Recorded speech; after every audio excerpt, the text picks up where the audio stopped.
Halo teman-teman, jumpa lagi bersama dengan saya di Yanto Siringon. Kali ini kita akan bahas bersama-sama dengan judul yang judulnya luar biasa, yaitu masalah seks bebas. Ya, masalah seks bebas. Teman-teman, masalah seks bebas ini adalah masalah yang paling besar di kalangan remaja, di kalangan anak-anak muda, di kalangan yang orang-orang yang benar-benar tidak setia di hadapan pasangan hidup yang ada. Teman-teman, masalah seks ini adalah masalah yang utama dan masalah yang besar di dalam kehidupan setiap orang-orang. Masalah seks bebas ini adalah merupakan eh, merupakan atau memberikan kita untuk harus hidup kudus, harus hidup yang berkenan di hadapan Tuhan dan di hadapan sesama kita. Teman-teman yang diberkati, yang pertama adalah pengertian seks bebas. Apa itu pengertian seks bebas? Dan apa maknanya pengertian atau apa maknanya seks bebas? Yaitu hubungan seksual yang dilakukan oleh laki-laki dan perempuan tanpa menikah, ya. Jadi seks bebas ini hubungan seksual yang dilakukan oleh laki-laki, antara laki-laki dan perempuan yang tanpa menikah, ya, tanpa menikah, tanpa ada ikatan, ya, ada ikatan pernikahan, pernikahan agama, pernikahan gereja, belum terikat lalu melakukan seks bebas. Teman-teman, seks bebas ini kalau memang benar-benar kalau kita lakukan, maka ada memang merugikan kita, ya, merugikan kita. Yang pertama adalah perempuan lahir, perempuan hamil di luar nikah. Sekali lagi, masalah yang utama adalah bagi anak-anak muda atau wanita muda adalah hamil di luar nikah. Ya. Jadi pengertian seks bebas ini hubungan seksual yang dilakukan oleh laki-laki dan perempuan.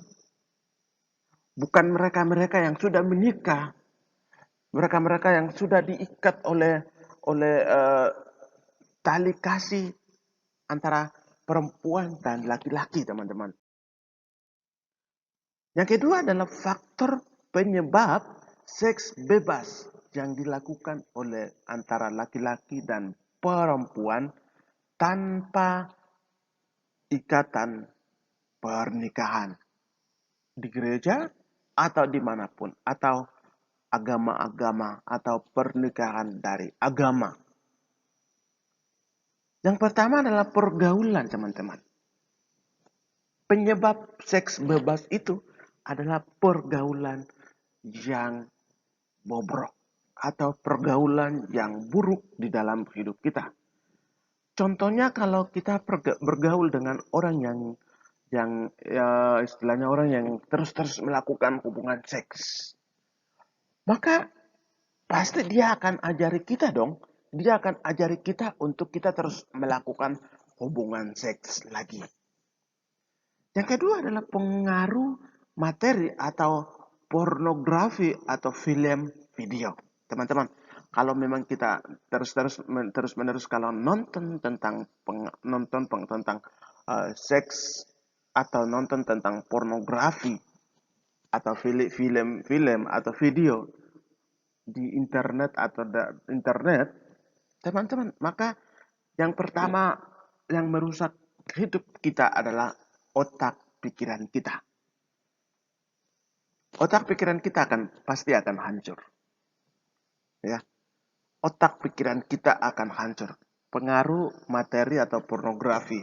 Pornografi itu kalau kita terus-terus nonton, maka otak pikiran kita itu akan menghancurkan kita. Kita terus-menerus kita berpikir tentang porno dan porno dan porno. Ya, mungkin teman-teman ketika kita main game di warnet atau di laptop yang ada atau di HP tersambung dengan internet, kadang-kadang kita main main game, tetapi kita langsung lihat gambar yang wow gitu ya, langsung pikirannya sudah berubah, langsung berubah jadi nonton nonton video atau nonton film atau mau main main game seperti itu. Artinya bahwa film atau pornografi ini sangat-sangat mematikan bagi anak-anak muda yang suka nonton film porno atau pornografi. Ini akan merusak pikiran kita. Lalu yang ketiga adalah pengaruh obat atau narkoba dan alkohol. Teman-teman, orang-orang yang hidup dalam obat-obatan, narkoba, dan alkohol, mungkin yang pertama yang mereka melakukan adalah ketika mereka minum dan mabuk, atau mereka mabuk, yang mereka cari adalah kalau memang mereka benar-benar melakukan hubungan seks, ya udah mereka melakukan begitu. Karena itulah namanya hawa nafsu. Itulah kita pergaulan yang tidak menyenangkan hati Tuhan.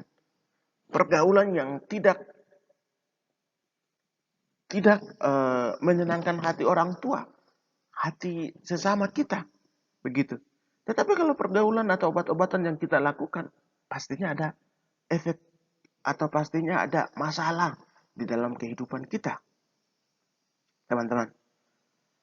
Yang tadi pergaulan juga mendatangkan masalah, porno juga mendatangkan masalah di dalam hidup kita atau merugikan kita, dan pergaulan obat-obatan atau narkoba dan alkohol juga mematikan kita. Ya. Yang bagian 4 adalah kualitas hubungan suami istri buat yang sudah menikah. Ini wow gitu ya. Ini memang sangat-sangat wow. Kenapa wow? Karena kualitas hubungan suami istri harus melakukan namanya hubungan seks. Tetapi kalau yang anak-anak muda yang belum menikah dan masih berpacaran, itu dilarang keras untuk melakukan hubungan seks. Ya, untuk dilarang untuk melakukan hubungan seks, hubungan intim. Tapi kalau mereka-mereka yang kenapa? Kak, kenapa? Kalau orang sudah menikah harus melakukan hubungan seks. Iya dong. Mereka itu kan harus melakukan hubungan seks. Karena mereka harus punya keturunan, teman-teman. Mereka harus punya keturunan. Mereka harus punya berkat. Tapi kalau terus kenapa anak-anak muda nggak boleh melakukan? Kan sama. Mana ada sama, teman-teman. Nggak ada yang sama. Beda. Bedanya dari mana, teman-teman?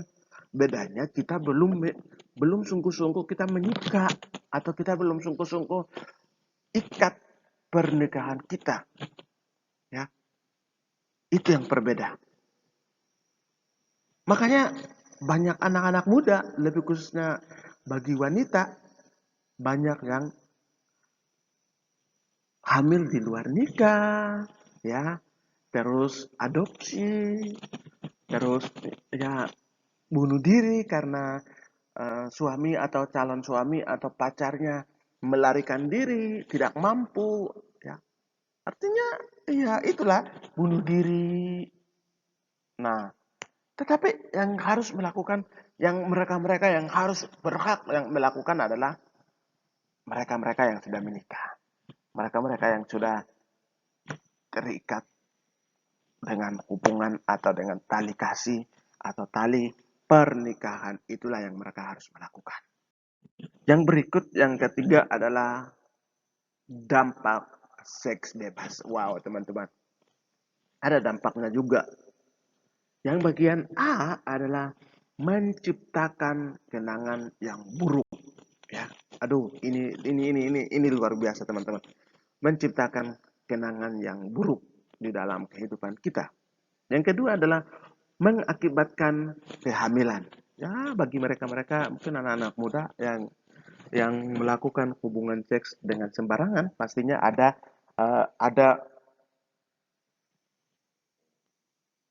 kehamilan di luar nikah. Yang ketiga adalah menggugurkan kandungan atau aborsi dan pembunuhan bayi. Wah, teman-teman, kalau kita sudah pembunuhan bayi itu luar biasa. Teman-temanku yang saya kasih di dalam nama Tuhan Yesus Kristus, kalau kita sudah membunuh bayi kita, kalau kita sudah kandungan kita aborsi dan juga pembunuhan bayi kita, maka itu memang kita sudah membunuh manusia sudah. Kita sudah bunuh manusia.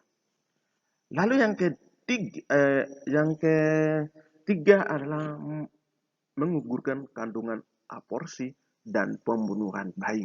Nah, yang ketiga atau yang keempat adalah penyebaran penyakit HIV/AIDS. Ya, penyebab penyakit HIV/AIDS ini sangat luar biasa, teman-teman. Kalau memang kita berganti-ganti pasangan hidup kita atau kita ganti-ganti kontak, maka pasti akan mengalami namanya penyakit HIV. Yang berikutnya adalah timbul rasa ketagihan. Teman-temanku, kalau orang-orang yang sudah terus-menerus melakukan hubungan seks, pasti ada eh, pasti ada namanya ketagihan di dalam kehidupannya. Yang bagian berikutnya adalah hancurnya masa depan. Oh, saya kelas 3 mungkin ya contohnya. Kalau saya melakukan hubungan seks dan saya hamil, mungkin saya kalau perempuan, atau saya menghamilkan anak orang, itu nggak bakalan saya akan lanjut sekolah, teman-teman. Percaya ya, percaya bahwa saya tidak akan lanjut sekolah. Kenapa? Karena saya sudah menghamili anak orang dan juga saya melarikan diri dari tempat yang ada, maka saya tidak akan apa ya, masa depan saya akan benar-benar akan hilang. Begitu teman-teman. Yang berikutnya adalah cara penanggulangan seks bebas. Teman-teman, pemberian materi pendidikan seks yang dimulai pada saat anak sadar mulai seks. Yang berikutnya adalah adanya penyuluhan tentang bahaya HIV/AIDS. Yang berikutnya adalah digunakan upaya pencegahan atau penanggalan perilaku penyimpang dan upaya kuratif, yaitu pengobatan dan penyembuhan agar perilaku seks bebas pada remaja dapat ditegakkan seminimal mungkin. Perlu dilakukan pencegahan yang baik dari lingkungan, keluarga, pemerintah, dan masyarakat. Adanya komunikasi yang efektif di dalam keluarga antara orang tua dan anak mengenai pemahaman nilai-nilai normal dan etika seksual, pemberian pengertian mengenai pendidikan seks kepada anak-anaknya sesuai dengan tingkat umumnya. Teman-teman, memang benar ya teman-teman, seks ini sekarang zaman-zaman ini bukan mereka-mereka yang sudah menikah yang melakukan namanya hubungan seks. Tetapi teman-teman, saya dapat informasi banyak dari teman-teman, bahkan juga dari media, bahwa seks ini sudah biasa gitu ya, sudah terbiasa. Artinya bahwa anak-anak umur SD, anak-anak umur SMP sudah melakukan hubungan seks di dalam hidupnya. Maka teman-teman, tadi saya sudah paparkan bahwa kalau kita memang hamil dan kalau kita sudah menghamili anak orang, maka masa depan kita akan hilang. Teman-teman, anak-anak muda itu kan harus punya masa depan dong, ya kan? Anak-anak muda itu harus punya masa depan. Kalau masa depan kita mematikan masa depan kita, bagaimana mungkin kita membangkitkan atau bagaimana mungkin kita bisa bangkit menjadi menjadi orang pemenang begitu. Tetapi kalau kita terus-menerus hidup di dalam seks bebas, maka kita tidak bisa bangkit bangkit sebagai orang pemenang. Teman-teman